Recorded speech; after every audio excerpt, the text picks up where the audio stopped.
음, 여러분 안녕하세요. 표 실장이에요. 오늘은 제가 드디어 이제 사무소에서 영상을 한번 찍어봤는데요. 잠깐 혼자 있을 수 있는 시간이 생겨가지고 드디어 사무실에서 찍었습니다.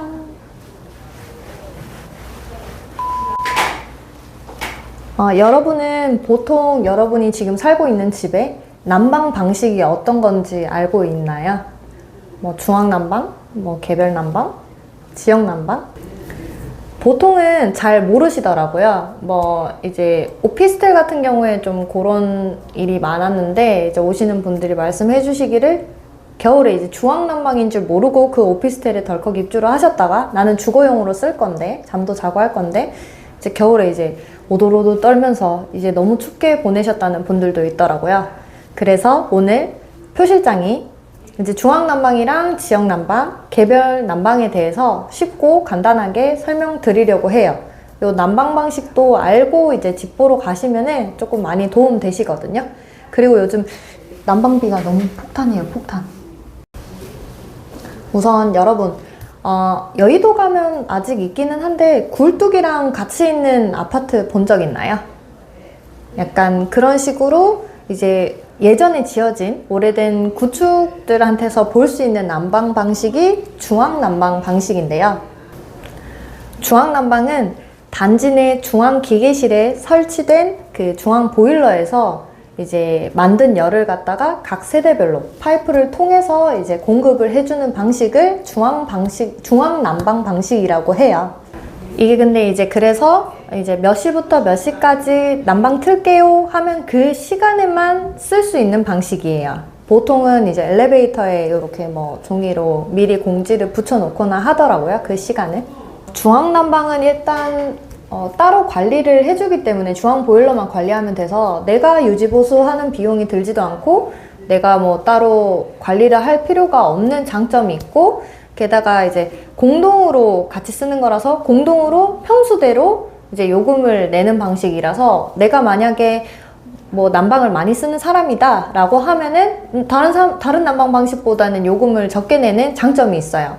하지만 이제 열을 공급해주는 그 중앙 보일러가 고장이 나게 되면 이제 총체적 난국이죠. 그 세대 전체가 조금 불편함을 겪을 수 있는 그런 단점도 있고 요금 같은 경우에는 이제 그 최근에 LNG 그 원자재 가격 상승이랑 이제 우크라이나 전쟁으로 인해서 이제 공급이 끊겨가지고 그 난방비 자체가 이제 많이 올랐는데 중앙난방은 너무 노후화가 되어 있다 보니까 열 효율성이 조금 많이 떨어지거든요. 그래서 이제 난방비가 다른 난방 방식에 비해서 좀 많이 올랐어요. 그래서 가격적인 그 메리트도 이제 없어진 상황이 발생했어요.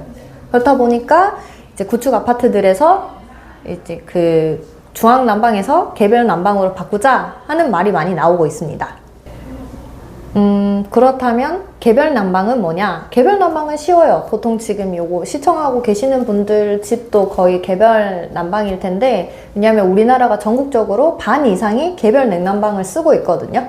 그렇다 보니까 뭐 쉽게 말씀드리면은 내가 내 집에 내 거 보일러를 설치를 해서 내가 유지보수하고 내가 쓰는 만큼 내가 요금을 내는 방식이 개별 냉난방이에요. 개별 난방 방식이에요.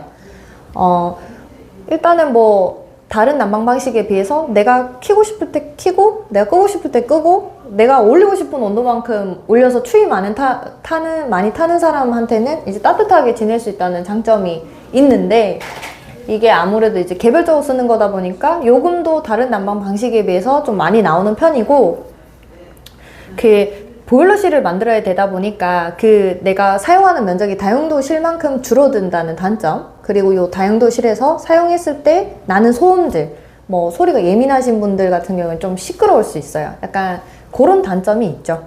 그래서 개별 냉난방은 이제 요금이랑 소음, 면적 빼고는 다 괜찮아요. 제가 봤을 때 저도 개인적으로는 개별 냉난방을 선호하기 때문에 네, 이제 요 개별 냉난방이랑 많이 이제 비교하시는 게 요즘 많이 들어서고 있는 지역 난방이거든요. 이제 지역 난방은 대규모 열 생산 시설, 뭐 예를 들면 열병합 발전소 같은 데서 만든 증기랑 온수를 가지고 에너지원을 만들어 가지고 이제 거기랑 연결되어 있는 아파트 단지나 이제 신도시에다가 이제 공급해주는 약간 그런 방식을 지역 난방이라고 해요. 중앙 난방이랑 비슷하긴 한데 이제 규모가 조금 더 많이 큰 지역적으로 관리하고 지역 난방 공사에서 관리를 하기 때문에 중앙 난방이랑 똑같이 내가 유지 보수할 필요 없고 내가 뭐 설치할 비용이 드는 것도 아니라는 장점은 있어요.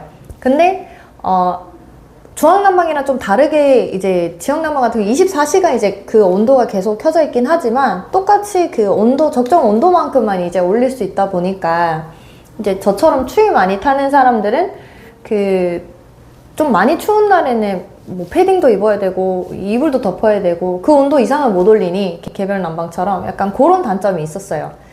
근데 이제 지역 난방도 이제 온도 조절이 가능하게끔 요즘 신도시들 약간 그렇게 되어 있어가지고 이제 사실상 지역 난방은 이제 다른 난방들에 비교했을 때 단점은 없는 상황이 온 거죠. 네, 하지만 이제 그 온도를 지역 난방 공사 그 열병합 시설소에서 가는데 시간이 걸리잖아요. 그렇다 보니까 내가 마음대로 막 빨리 올리고 싶어서 10도씩 올리고 이거는 안 돼요. 한 1도, 뭐 0.5도씩 올려가지고 천천히 올려야 되는 약간 그런 수고스러움은 있더라고요. 찾아보니까 동탄에 이제 뭐 한 10도, 20도 막 올렸다가 이제 난방비 폭탄으로 맞으신 분도 있더라고요. 약간 그런 단점은, 아직 그런 수고스러움은 있다는 게 지역 난방이다. 이렇게 듣기만 했을 때, 우리 집도 한 지역 난방 해봐. 한번 깔아봐. 라고 하실 수 있겠지만 이제 만든 파이프라인, 생성된 라인을 통해서만 이제 에너지원 공급이 가능하기 때문에 우리 집엔 미리 설치하지 않았으면 지역 난방을 사용할 수는 없어요. 자, 여러분, 그래서 오늘 지역 난방, 개별 난방, 중앙 난방까지 쉽게 이해되셨을까요? 내일부터 우리는 집 볼 때 나한테 맞는 난방 조건으로 이제 찾을 수 있었으면 좋겠어요. 감사합니다. 뿅!